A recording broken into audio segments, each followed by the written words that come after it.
Davos, na Suíça, o segundo dia do Fórum Econômico Mundial tem discussões sobre a guerra na Ucrânia e a dependência energética dos europeus em relação à Rússia. Nas palavras da diretora-geral do FMI, a Kristalina Georgieva, o conflito representa o maior teste para a economia global desde a Segunda Guerra. E quem acompanha o fórum ao vivo e direto, conversa com a gente de lá, é o nosso enviado especial, Fernando Nakagawa. Naka, que prazer receber você aqui no Money, direto do Fórum Econômico Mundial. Só da Suíça, né? O cara precisa viajar para a Suíça para participar do Money. Vou te falar, isso aqui é chique. Gente chique é assim. Bom dia, Priscila. Bom dia, Thaís. É um prazer estar aqui no Money. Num dia tão importante como hoje, o segundo dia de discussões aqui no Fórum Econômico Mundial em Davos. Como vocês mencionaram, a primeira grande autoridade que fez um sinal de alerta forte foi a diretora-gerente do Fundo Monetário Internacional, que alertou que este cenário atual, gerado pela guerra, pela pandemia, coloca a economia global em uma situação muito perigosa, segundo ela. Isso tem tirado vidas, a guerra tem tirado vidas, também prejudica o crescimento da economia global, além de, obviamente, botar pressão na inflação de todo o planeta.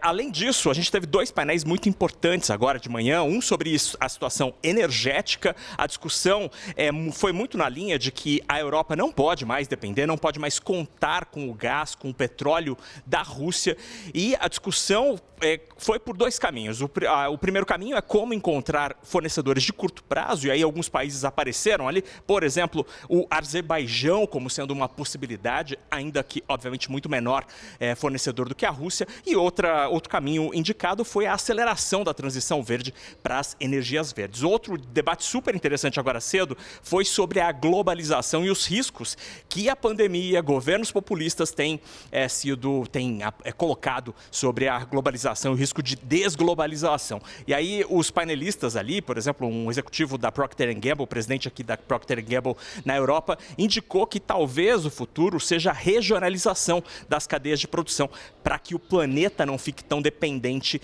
de produtos que, na sua maioria, quando manufaturados, vêm da China. Aí tem um problema. Se isso acontecer, nós consumidores, vamos pagar mais.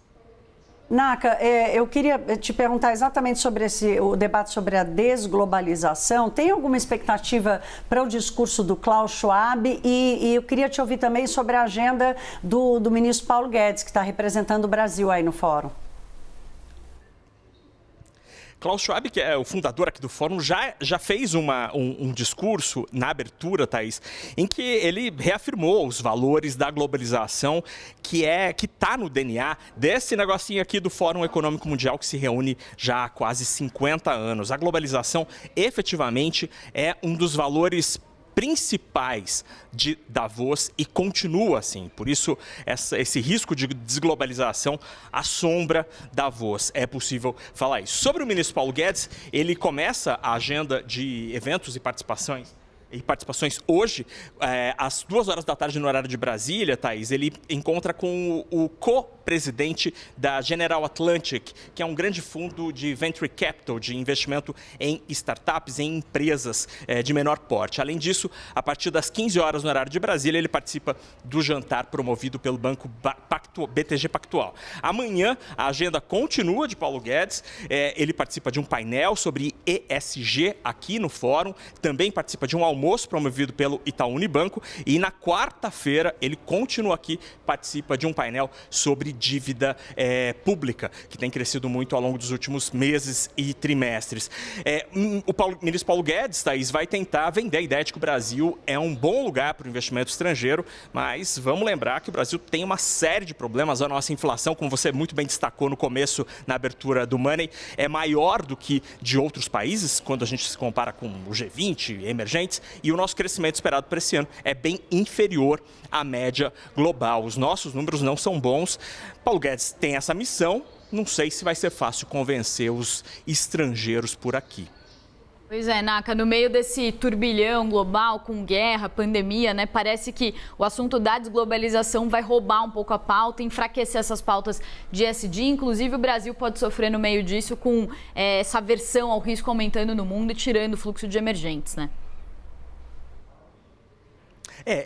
Esse é um ponto interessante, porque ao mesmo tempo em que a desglobalização é um grande risco para a economia global, alguns especialistas têm apontado que países com produção de commodities, como o Brasil, poderiam se especializar, gerar uma produção de maior valor agregado e não exportar apenas e tão somente as commodities, como acontece atualmente com boa parte do que o Brasil exporta, por exemplo, de soja, de carne bovina. Então, com essa especialização e uma industrialização, o Brasil poderia ter um outro papel nas cadeias produtivas. O ministro Paulo Guedes até tem como uma das peças fundamentais no discurso, os discursos das reuniões aqui em Davos, que o Brasil é um agente importantíssimo diante do que está acontecendo na Ucrânia, diante da pandemia, um papel importantíssimo o Brasil tem, tanto no papel energético como no papel alimentar. E aí, então, o ministro Paulo Guedes quer tentar explorar esse papel estratégico do Brasil como sendo um importante fornecedor e um fornecedor confiável para os países. Só que vamos lembrar que, por exemplo, os europeus não compram commodities, carne, por exemplo, açúcar, soja, de qualquer país. Se esse país tira a floresta para plantar ou para botar rebanho, os europeus não compram. E essa agenda, apesar de estar com um papel menor, com um protagonismo menor aqui em Davos, ela não é esquecida. Isso é observado na prática. Então não adianta ter só o gado, a carne para vender, a soja para vender, se você não tem políticas ambientais sólidas. Isso Davos não abre mão. Esse foi Fernando Nakagawa falando direto de Davos, essa cobertura especialíssima. Boa sorte e bom trabalho para você, Naka. Amanhã a gente te espera na abertura do Money. Deu para ver pelo teu caderninho que já combinado. Trabalhou bastante, né, Naka? Tá só começando, Tá amigo. cheio de anotação aqui. Exato. Tá só começando. Obrigada, bom trabalho para você.